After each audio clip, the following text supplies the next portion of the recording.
Bro మీరు ఎక్కడి నుండి వచ్చారు? మీ సమస్య ఏంది అసలు? నేను సికింద్రాబాద్ కంటోన్మెంట్కి వచ్చినాను. మా వాళ్ళకి సమస్య ఉంటే వాళ్ళని ఇడికి చూపించడానికి వచ్చినాను. ఇట్లా లోపల ఎలా రిసీవ్ చేసుకుంటా ఉన్నారు? మీ సమస్య లాస్ట్ మూమెంట్ కదా, టైం అయిపోయింది, ఎవరు ఆఫీసర్స్ కూడా లేరు. సో అది ఎలాగ వచ్చారు?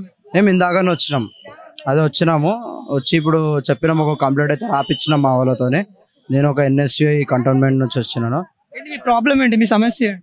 ఇక ఏంది అంటే వాళ్ళు ఒకటి అమౌంట్ పోయినాయి వాళ్ళ బ్యాంక్లకి అని, ఆ కంప్లైంట్ చేయడానికి CCSలోకి పోయారు, క్రైమ్ డిపార్ట్మెంట్లకి పోతే, సైబర్ క్రైమ్లోకి పోతే వాళ్ళు రెస్పాన్స్ ఏం లేదు. ఆడ రెస్పాన్స్ లేనందుకు ఇక్కడ కంప్లైంట్ చేయడానికి వాళ్ళని పిలిపించినాం. ఇక్కడికి ఎంత పోయినాయి? అమౌంట్ ఎంత వరకు? 3 lakhs పోయినాయి. 3 lakhs పోయినా అక్కడ వాళ్ళకు సైబర్ క్రైమ్ వాళ్ళు తీసుకోలేదా కేసు?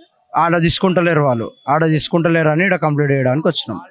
ఆడ హాలిడే అంటున్నారు, ఏమో బాక్సింగ్ డే అని అంటున్నారు, రెస్పాన్స్ ఏం లేదు అక్కడ. అక్కడ లేనందుకు ఇక్కడ మేము చెప్పడానికి వచ్చినాం. ఇట్లా లోపల తీసుకున్నారు? ఇప్పుడైతే తీసుకోరు కంప్లైంట్, ఇడైతే తీసుకున్నారు. ఎట్లా అనిపిస్తుంది? ఒకప్పుడు BRS గవర్నమెంట్ కానీ ఇప్పుడు కాంగ్రెస్ గవర్నమెంట్, ఎందుకంటే నేను ఏమన్నా చేంజెస్ అనిపిస్తుంది? ఇప్పుడు చేంజెస్ అయితే ఉన్నాయి. ఎందుకంటే నేను కూడా ఒక కాంగ్రెస్ NSCI క్యాండిడేట్ని ఇప్పుడు ఒక 10 years నుంచి వర్క్ చేస్తున్నా ఇలా. సో బాగానే ఉంటుంది, అట్లేం లేదు. 3 lakhs అమౌంట్ అంటే ఒక సాధారణ వ్యక్తులకైతే చాలా పెద్ద అమౌంట్ ఉంటుంది. అది నువ్వు సైబర్ క్రైమ్ లో తీసుకోకపోవడానికి మీరు అడిగారా? మళ్ళీ వెళ్ళారు?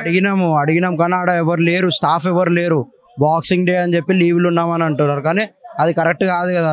ఒక సైబర్ క్రైమ్ అనేది 24 hours ఆపరేషన్ ఆన్లు ఉంటేనే కదా మనకి ఏదైనా సమస్యలు క్లియర్ అవుతాయి. ఇట్లా హాలిడేలు పెడితే కష్టం అవుతాయి. ఎఫ్ఐఆర్ ఫైల్ చేశారు? ఫైల్ చేయడానికి తీసుకుంటలేరు, FIR అనేది తీసుకుంటలేరు. వాళ్ళు ఏమంటున్నారు మళ్ళీ 24 hours చేయించుకోవాలని అంటున్నారు. కానీ 24 hours చేయించుకోవాలంటే వీళ్ళు FIR అయితే ఫైల్ చేసుకోవాలి కదా, అది చేసుకుంది అయితే కష్టం కదా. సో అట్లాంటి కంప్లైంట్ చేయడానికి ఇక్కడికి వచ్చినాం.